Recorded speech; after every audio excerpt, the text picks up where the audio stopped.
If you get a chance to walk through the city of London in the 1800s, two contrary, yet very inspirable scenes will capture you. Parks, stores, factories, and beautiful buildings filled the old London. Scenes like people dining in fancy restaurants, strolling through the beautiful park, might have made you unaware of the totally different scene behind. And just a step aside, people were suffering from hunger, homelessness, and sickness. Poor children worked to death just to have a little bite. Smog made people hard to breathe, and animal excrement made the streets dirty. This was how London looked like after the Industrial Revolution. The rich gets richer, and the poor gets poor. The inequality becomes stronger as the time passes. The rich has very low chance to overcome his status and become rich, so the uneven balance stays the same.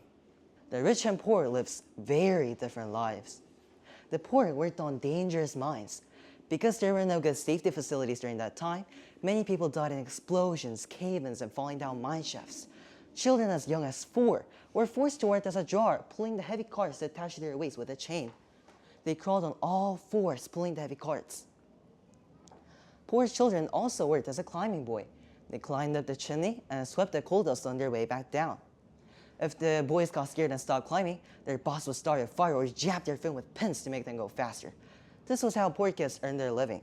While poor kids were working hard, rich kids were sent to school. Boys often went to boarding school and came home on holidays. Girls studied at home with their governesses. Rich people often went to a trip. After the invention of train, people were able to travel in long distances.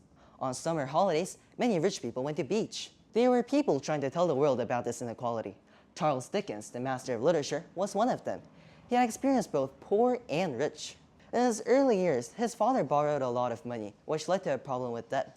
As a result, his father went to debtor's prison, and he was sent to work in a factory. But fortunately, a relative dies and left him enough money to pay the debts, sending them free. In his later days, he became popular and gained wealth and fame, but he never forgets his days of sorrow. In his book, he wrote about what he saw and felt as a young boy, running through the miserable streets.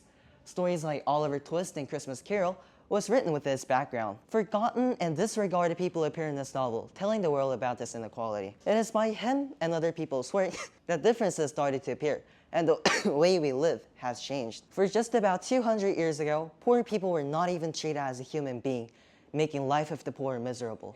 But as we, the world, grow up, we began to understand the dark side of our economy. The world is working together to solve this problem. Through regulation, funding, we're trying not to repeat the dark history of 1800s. We might not fully solve this problem, but we are all trying to make the world a better place to live. Thank you.